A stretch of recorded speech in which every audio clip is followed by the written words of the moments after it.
Good afternoon, and welcome to G50. I am Brayton Boyer. And I'm Justin Rouse, and it's a great day to be a Dodger. Today we are looking at two hotly debated issues, Both deal with legislation and laws. and both are very polarizing issues. That's true, Brayton. There isn't a lot of middle ground between them. But we will close with a story that everyone can agree with, how exciting our coverage of the girls' basketball game was. But we are going to start with a very sensitive story. Back-to-back gun-related massacres occurred in California during the last week of January. Between January 21st and 23rd, 19 people died from gun-related violence in 3 separate incidents. Audrey, Marsh, and Mackay take a closer look into this tragedy and public reactions. Mackay?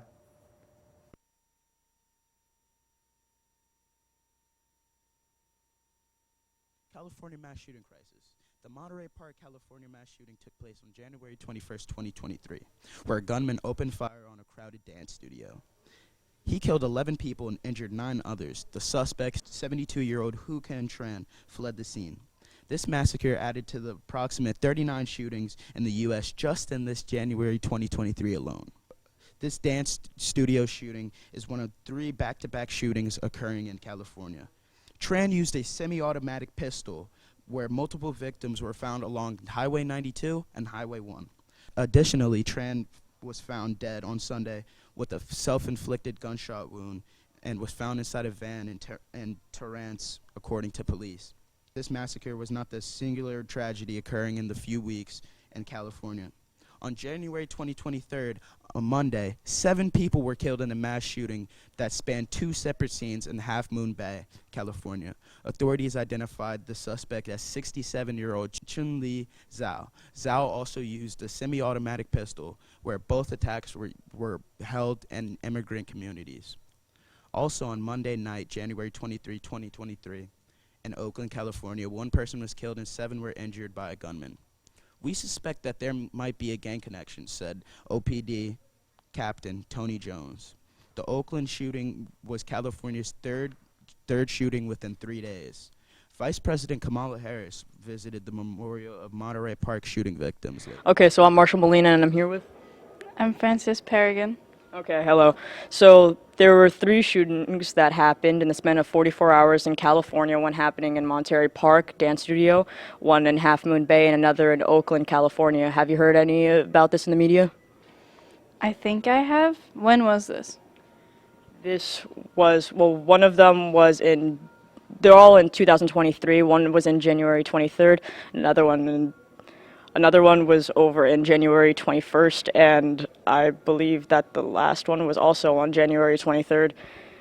So have you noticed that shootings in America are receiving less and less attention in media? Do you think that we're becoming desensitized? Absolutely. I think there's a reason for that. I think that, a lot of people think that there isn't a problem and they want to hide the problem. And I think it should get more media attention because then we could actually put a stop to it. Mm-hmm. And considering that California has some of the strictest gun laws in the United States, how do you feel about gun laws in America, knowing that these deadly massacres happened within 44 hours in the state in America? Well, if it's one of the most heavily regulated areas, and that just says something about the rest of the country and how horribly regulated everything is, if that keeps happening in a place like California, then we definitely have a problem.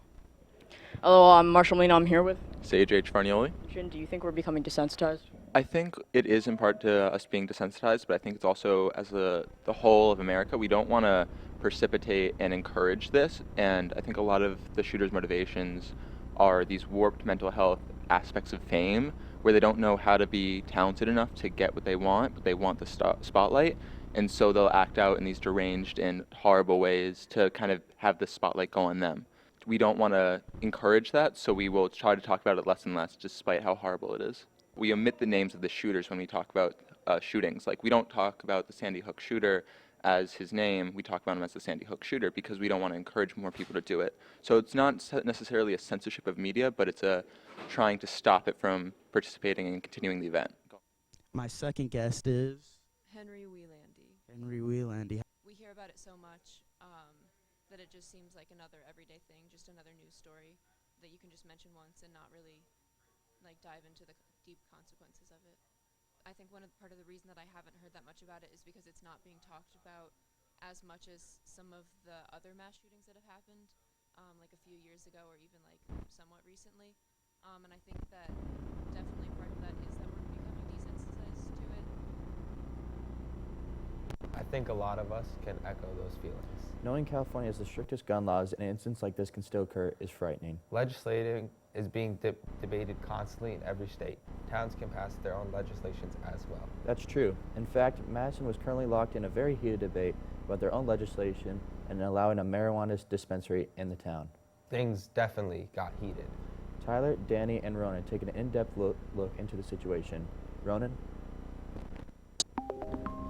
I'm Ronan McGinn, and for this week's video, we'll be talking about Madison's ongoing city council debate of a marijuana dispensary in town. So multiple times now, we've seen many Madison residents gather at town hall and voice their opinions on the matter. We've seen signs around Madison neighborhoods and on Madison properties voicing their opinions. We've also seen many parents talk about the possibility of their kids being near this, and many of them do not want this to happen. We've seen multiple petitions on whether we think a dispensary should be implemented. Although we've seen our fair share of no's, there's also another side. We've also seen our fair share of medical marijuana patients who have voiced how well it works for them and how much easier it would be by implementing it into their hometown. After weeks of debate, the city council denies the application of a marijuana dispensary in Madison. Here's a news clip. Cannabis. Should Madison welcome medical marijuana? It's an easy no for Katie Perkins, whose home backs up to the proposed location for Madison's first dispensary. For me personally, it's in my backyard, and I've got little kids playing in my backyard. The borough approved medicinal cannabis sales back in April of this year. Tonight, a council hearing for an application to open the borough's first dispensary in this building at 340 Main Street. There is support for the spot. Hundreds have signed an online petition to say yes. But even more have signed another one in opposition, backing their campaign against any cannabis sales with lawn signs all over. Reaffirm that a yes vote is a yes for denial. Roll call vote, please. Ms. Byrne? Yes. Mr. Hoover? Yes. Ms. Cohen? Yes. Ms. Ehrlich? Yes. Mr. Landrigan? Yes. Mr. Range? Yes. Okay. We now will. You're up.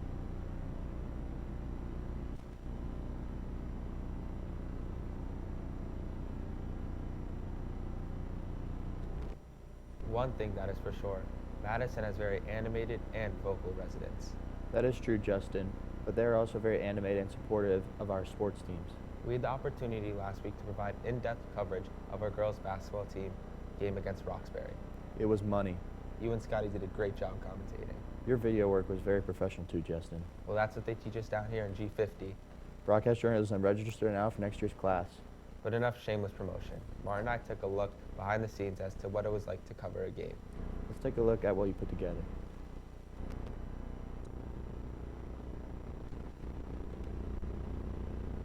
All right, George. So take me through what you did during the girls' basketball game that we covered.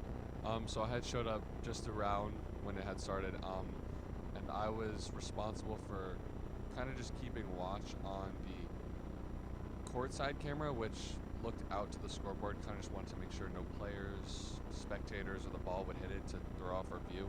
And that was kind of just what I did the whole time. I also kind of was responsible for keeping each other in check, making sure Justin's camera was good, moving cameras down to Scotty and Brayton so that they were able to have footage of themselves commentating, which also was what Ben had also done. He did a great job.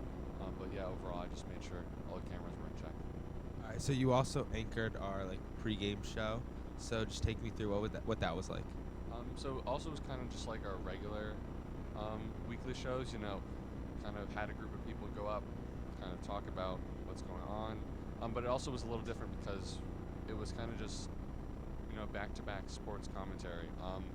It was very fun. I enjoyed it a lot. And so you were also at the game. take me through what that was like, what your job was.